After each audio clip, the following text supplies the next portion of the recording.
Hello, I'm Miss Carla. We're going to continue to read City of Ghosts by Victoria Schwab. It's a beautiful day outside today, which you can hear because the door is open, so hopefully it won't be too loud, but it is nice to have the fresh air and the breeze and the birds and a little bit of traffic noise. So let's go ahead and get started. We are on chapter 16, and as I promised, we are just over halfway through because we're on page 150 now. So, are you sure you don't want to come? Mom asks me the next morning. We're going to explore the vaults beneath South Bridge. It's supposed to be positively brimming with paranormal activity. Is this how normal parents speak to their children? Since when is anything about your family normal? Jacob says. I'm sure, I tell Mom, pulling Grim close. I think I'll sit this one out. Is everything all right? Asks Dad, scrawling a few last-minute thoughts in his notebook. Yeah, I say. I don't say there's a girl downstairs waiting to talk to me about hunting ghosts.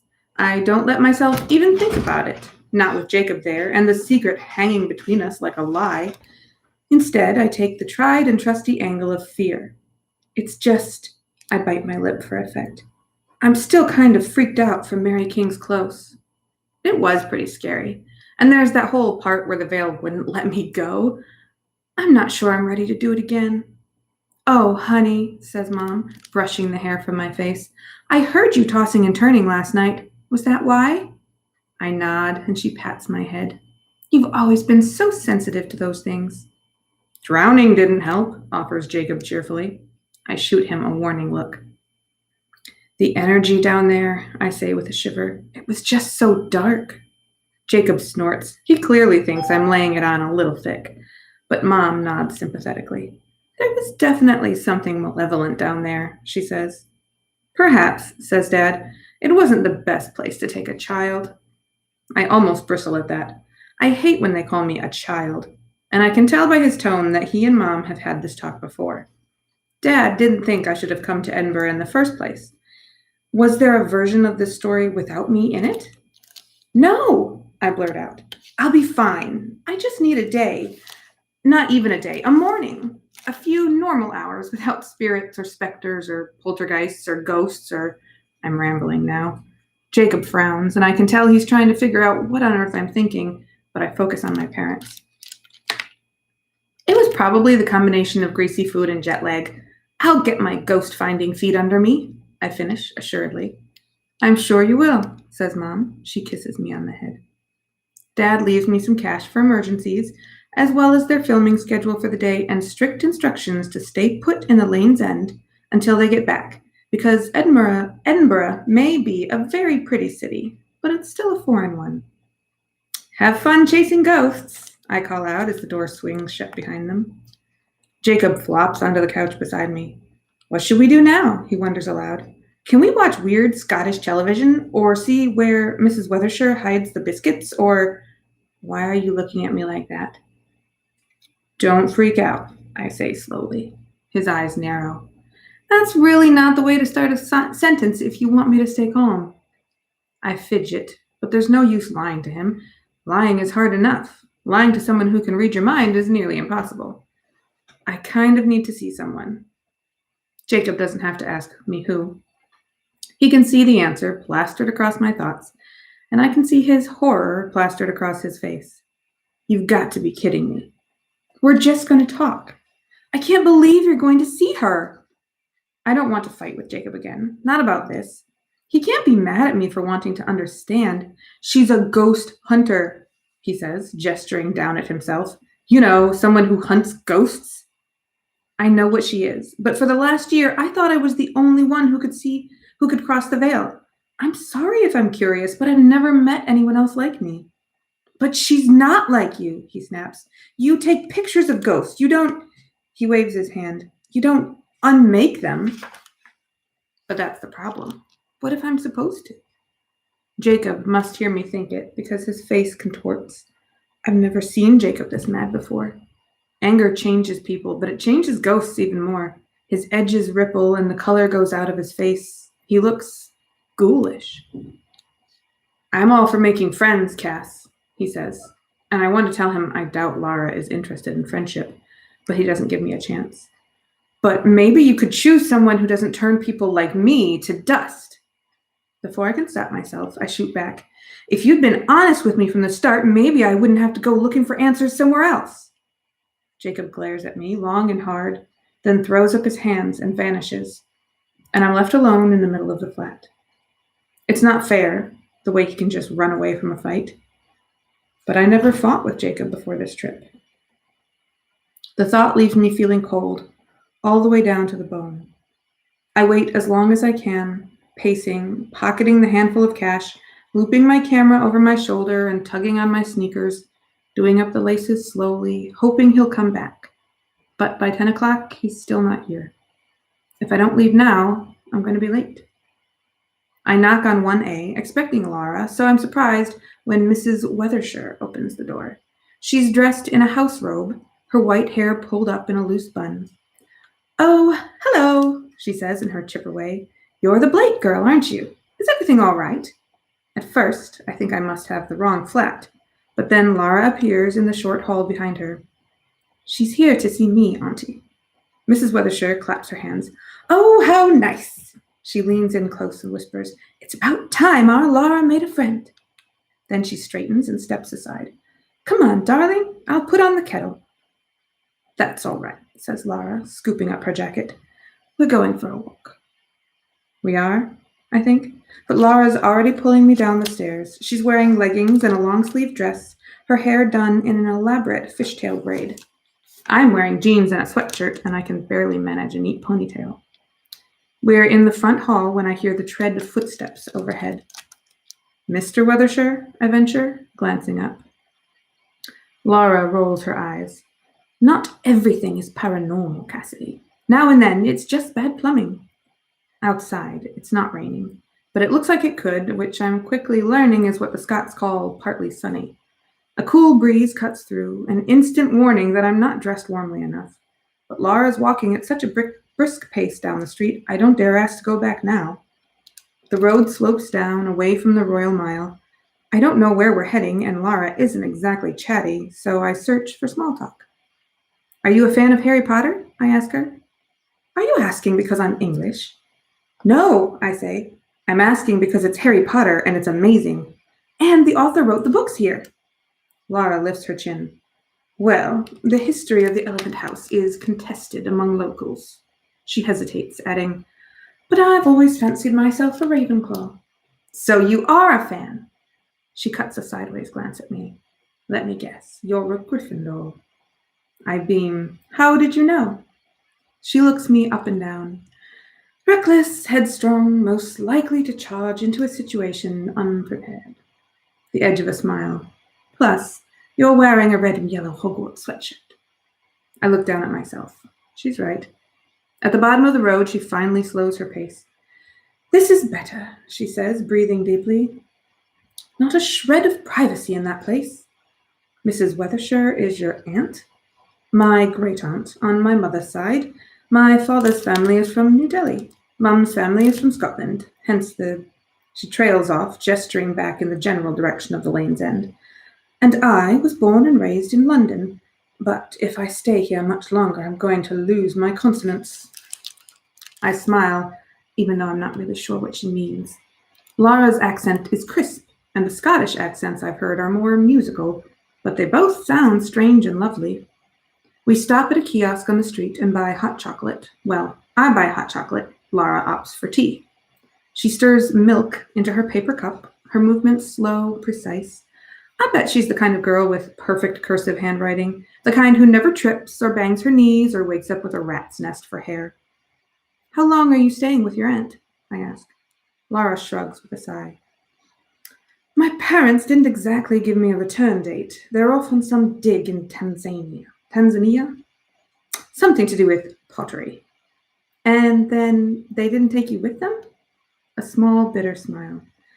"An archaeological site is apparently no place for a growing girl." Neither is a ghost tour, I think, suddenly grateful that Mom and Dad didn't decide to leave me behind.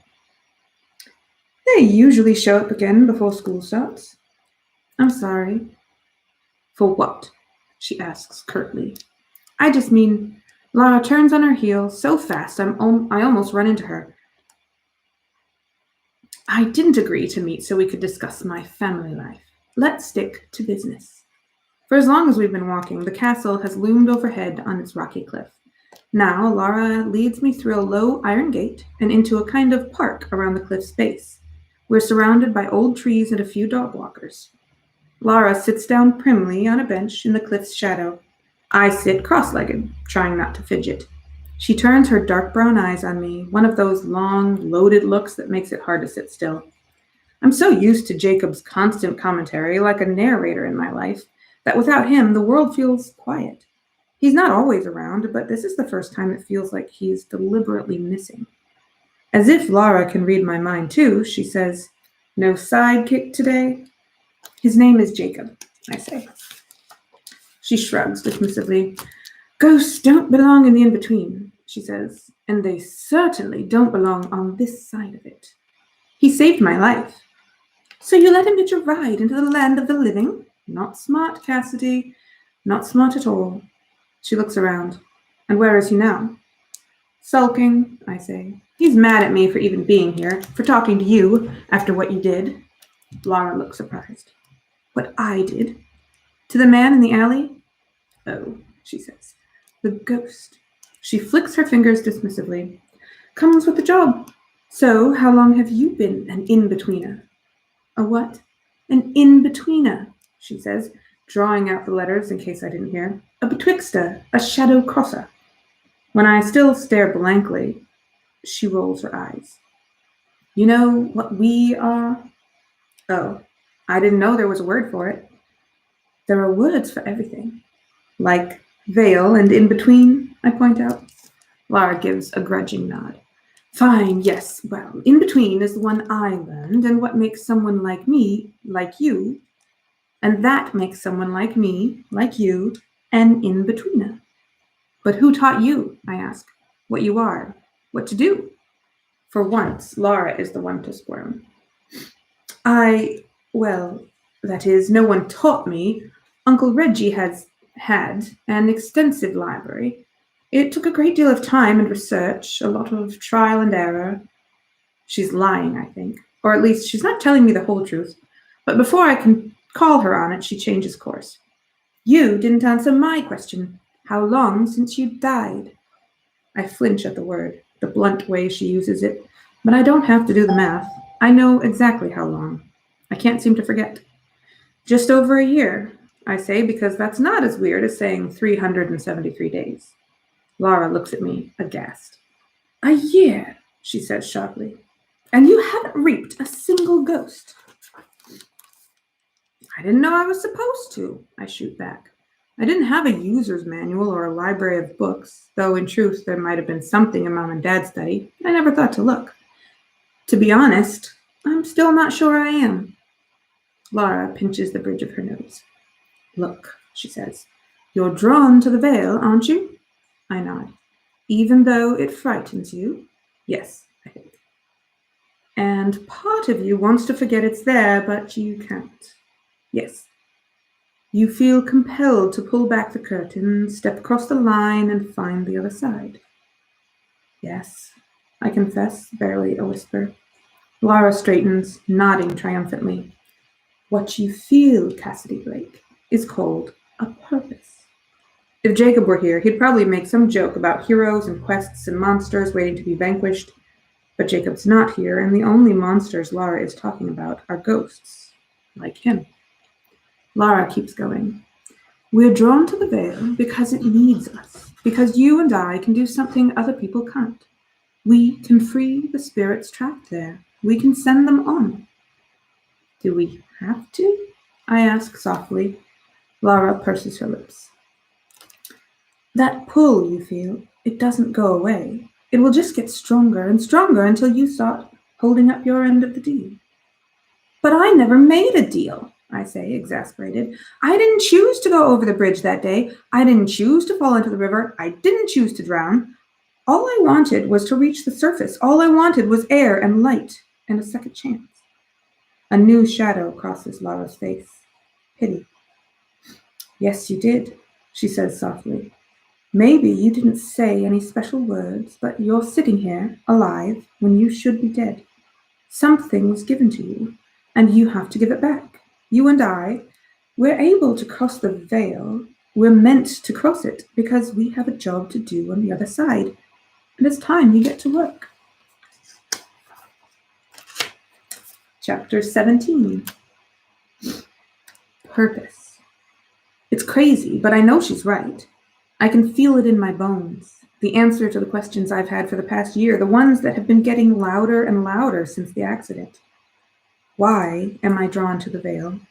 How am I able to cross it? What am I supposed to do on the other side? Laura's hand drifts toward the mirror pendant around her neck. How does that work? I ask, remembering the way she dangled it before the ghost, the incantation pouring from her lips. Laura draws the necklace over her head and sets it on the bench between us, reflective side up. Ghosts can't look in mirrors, she explains. They get stuck. I think of Jacob back in the bedroom at the lane's end, snagged on his own reflection, the terrible version of himself in the glass, and I remember the only answer he would give me. I got a little lost. I rack my brain, but had I ever seen Jacob look into a mirror before that? There wasn't one in my bedroom back home, and he never went into the bathroom, never needed to go. Whenever he passed the thin mirror in the front hall, he always kept walking. I never gave it much thought. What do you mean, stuck? I asked. Mirrors are honest, says Laura.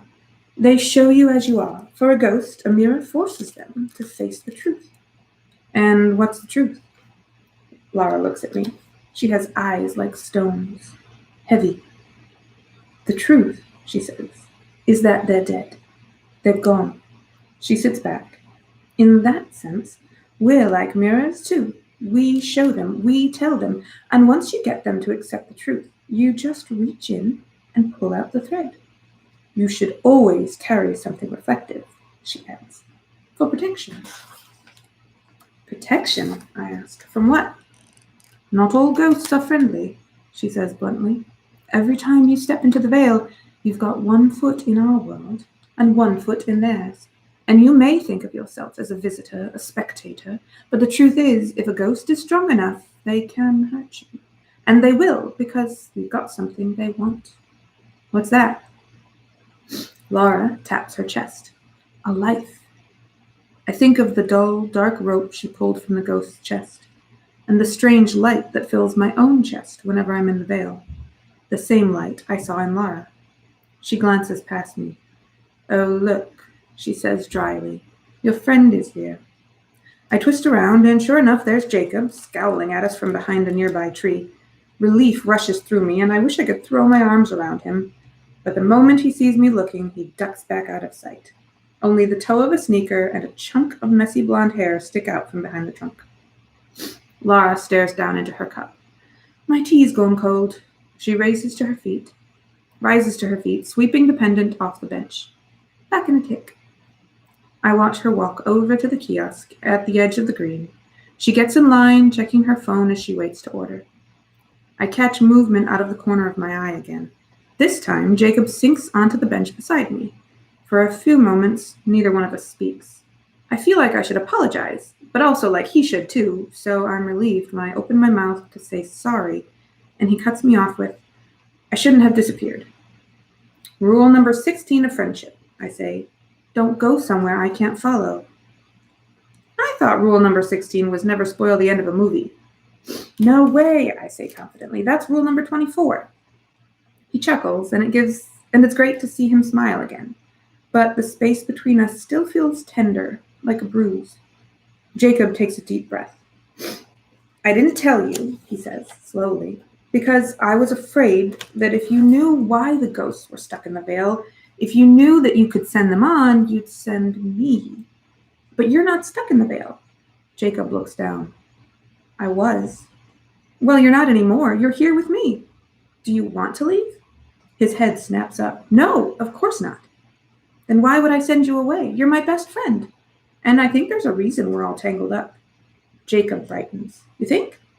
I nod emphatically. You're not an ordinary ghost. I think you're supposed to help me. I think we're supposed to be a team. He brightens a little. Like in Skull and Bone? Yeah, I say, like in Skull and Bone. He cracks a smile. Which one of us is the dog in this scenario? Lara returns, holding a fresh cup of tea. All right, she says. Where were we? Jacob leans forward and says, I still don't like her. Lara's eyes flick toward him. I don't like you either, ghost. He nearly falls off the back of the bench. She can hear me? Yes, I can hear you, says Lara. And I can see you, and I shouldn't be able to do either of those things because you shouldn't be here. I clear my throat, eager to change the subject when I feel it. The tap, tap, tap of a nearby ghost. Lara feels it too. I can tell by the way she stiffens, head cocked as if listening for a sound. What do you say? She asks me, turning to go. Ready to see what we can do? Chapter 18.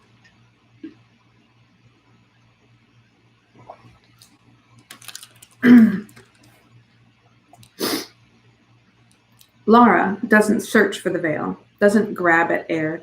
She simply lifts one hand and slashes it sideways. A single decisive motion, and the veil parts around her, around us. I step forward, feel that familiar bloom of cold, and then we're through. We're still in the park at the base of the castle, a bleaker version of it. The world is now gray and ghostly. I half expected Jacob to stay behind, but he's here at my side. He lets out a shivery breath and folds his arms. Skull and Bone, he murmurs, and I don't know if he's talking to me or to himself. Lara brushes invisible dust from her sleeves, that warm light shining in her chest. Nearby, a man bundled in winter clothes calls out a name. His voice is high and thin as if the wind is stealing it away. It's beginning to snow, not everywhere, just right around him. When he turns and makes his shuffling way out of the park, the veil seems to recede with him like a tide, taking the winter with it. How? I start. The in-between isn't really one place, explains Lara. It's different for every ghost, a kind of time capsule. Ghosts overlap sometimes, bleed together, but in the end, each ghost is living in their own in-between, moving through their own loop. We follow the man out of the park and down the road. He trudges through shallow snowdrifts up to the door of a house. He shoulders the door open and steps inside. Lara quickens her pace and we catch up before the door falls shut. Lara, Jacob, and I step out of the falling snow and into a home. Jacob puts himself in front of me like a shield, but the man doesn't turn towards us. He stands at a fireplace, stoking the wood of a dying fire with a long iron rod. He's tall and gaunt, with wild gray hair and deep-set eyes. He could be scary, but he's not. There's just this overwhelming sadness rippling off him like steam. Have you seen him? Asks the man in a low, husky voice. I take a step forward. Who? I ask gently. Lara is already lifting her pendant, but I catch her wrist, shaking my head. Wait, I whisper. Why? She whispers back. It isn't necessary to hear his story. Maybe it's not necessary, but it feels important. The man's sad eyes drift toward me, to the camera around my neck. What do you have there, lass? I raise it for him to see. It takes photos. A shadow crosses the man's face, and I start to think he doesn't know what a photo is. Maybe he lived before cameras existed. But then he draws a small weathered piece of paper from his shirt, and turns it for me to see. A boy stares out from the yellowed square of an old photograph. My son, Matthew, he explains, got this taken at the winter fair, right before he went missing. My stomach lurches. A child stolen in winter. The man's eyes go to the window. My wife, she went south to see her kin, but I couldn't leave my boy. I told his mother I'd wait. I'll wait as long as I have to. The man sinks into his chair by the dying fire and closes his eyes. I'll wait until he comes home. Wind whistles against the glass. The man's breath fogs the air, and I shiver as the cold reaches me. I'll wait as long as I have to. I remember what Lara said about ghosts, that they only stay in the veil because they're stuck. My chest aches for this man trapped here, in this world, in this house, in this endless day of waiting, because I know he'll never stop looking out that window, and I know his son is never coming back. Cassidy, says Lara, appearing at my side. I realize that it's time. Do you have a mirror? She asks, offering her own. I nod down to the camera in my hands. I have this, I say, snapping off the cap and showing her the front lens, the way it shines when I tilt it, reflecting pieces of the room. Will it work? She looks skeptical. I suppose we'll find out. I look to Jacob, who's hanging back by the door, his face unreadable. You're not like him, I think. You don't belong here. You belong with me. Jacob bites his lip, but he nods, and I turn my attention back to the man in the chair. Frost is lacing his beard, and his skin is going white with cold. If you see my boy, he murmurs, his breath a cloud. I'll send him home, I promise, lifting the camera. Can I take your picture to show him? He drags his eyes open, meets his reflection in the lens, and goes still. It's like someone swapped him for a statue instead of a person. He freezes, all the pain and sadness gone from his face. I hear Jacob suck in a breath, but I keep my focus. Do you remember the words? Asks Lara. I think I do. Watch and listen, I say. Frost crawls over the window panes. See and know. Icicles trail down the man's face. This is what you are, I whisper. The man's edges soften, his whole shape rippling. Then I take a deep breath, gather up my nerve, and reach into his chest. I pull out a fragile thread, brittle and gray.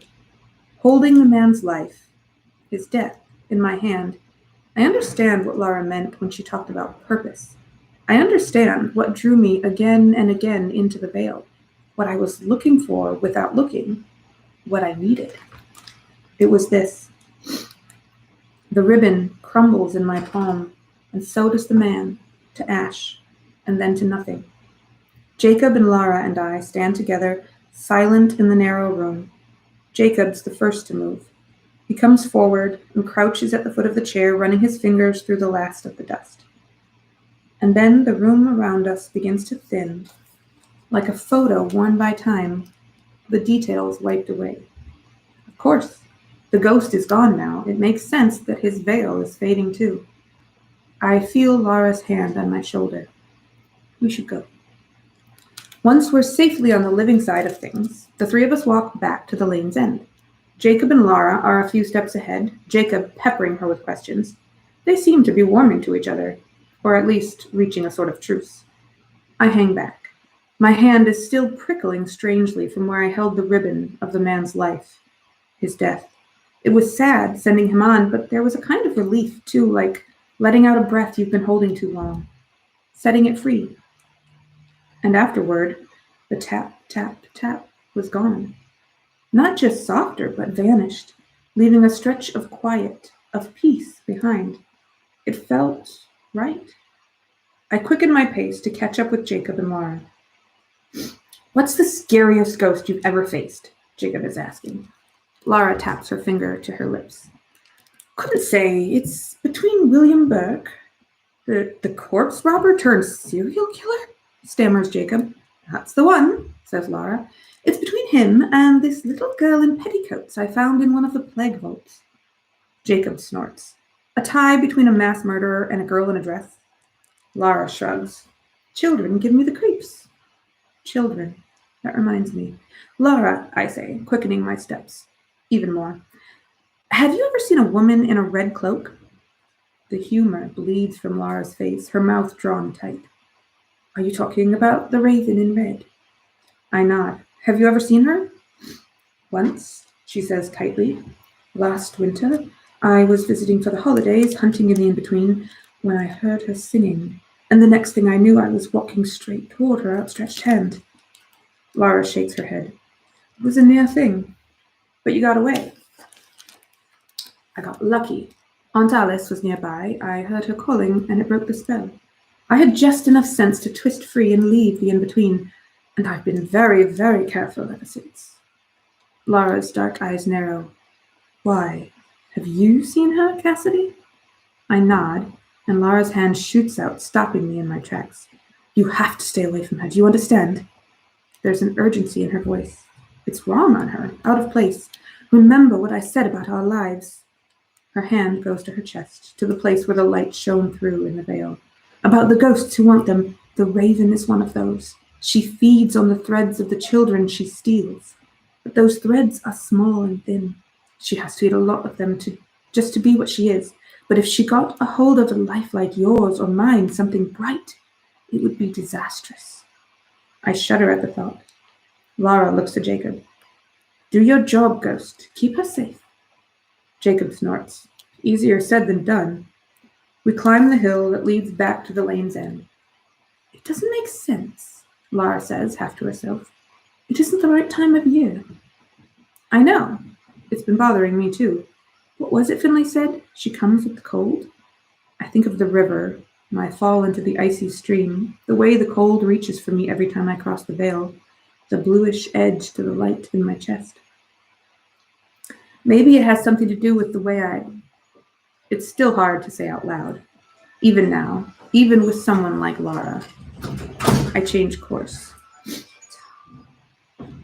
What does the veil feel like when you step through it?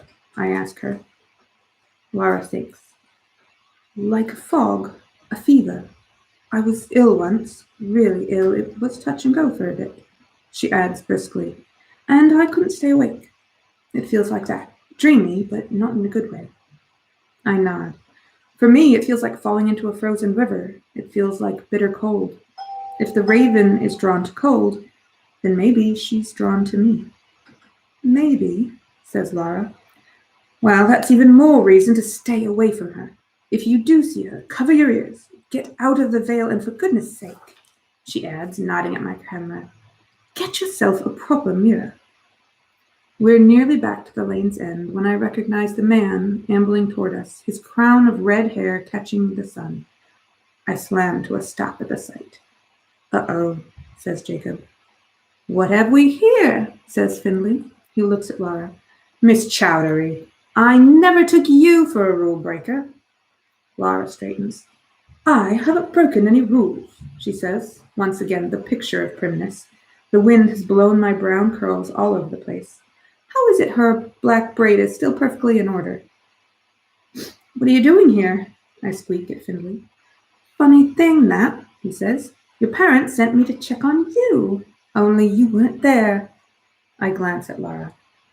I might have promised my parents I would stay inside, I tell her. I swivel back to Finley. We were just getting some fresh air. Is that so? He says, a glimmer in his eye. I know that spark. I've seen it on Mom's face 100 times. I'm not in trouble, am I? Oh, he says amiably. A little wandering never hurt anyone. Which I'm pretty sure isn't true, especially when it comes to young people in foreign cities full of child-snatching ghosts, but I appreciate the sentiment. Tell you what, he holds up a meaty finger. I won't tell your folks on one condition. What's that? Well, he says, your mom and dad sent me to see if you were feeling brave enough to join them up at the castle. I wasn't scared, I snap. No shame in being scared, he counters. But there's a difference between being scared and being scared away. Come with me, and I'll look like a right champion for changing your mind. You're welcome to come too, Miss Chowdhury. I glance at Lara, who shrugs. I'll pass, she says. The castle is a fascinating sight, she adds with a weighted look. It flicks from me to Jacob and back. Just remember what I told you.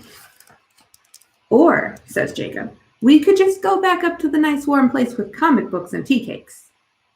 Look now, says Finley, seeing me hesitate. You can't come to Edinburgh and not see the castle. We can see it from here, says Jacob, pointing at the building on the cliff. Aren't you just a wee bit curious? Continues Finley. Of course I'm curious. I've never been inside a castle. Plus, my head's full of Lara's talk about purpose, and my hands are still warm from sending on the man in the house. Well, prompts Finley, What do you say? I look at Jacob. I want to see the castle, but I don't want to go without him. And not just because I might get stuck in the veil. It was weird, him not being there this morning. I felt like someone had cut my shadow away. But Jacob's not just my shadow. He's my partner in crime. The sidekick to my hero. Or hero to my sidekick, I amend when he looks at me aghast. And he should have a say. It's up to you, I think.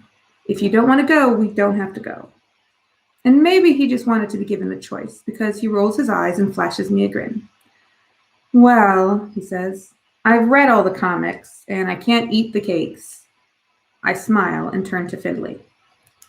All right, let's go to the castle. That's the end of the chapter. Tomorrow we'll be on chapter 19. Going to the castle, probably full of creepy ghosts. Thanks for listening. I will see you all tomorrow. Have a great day.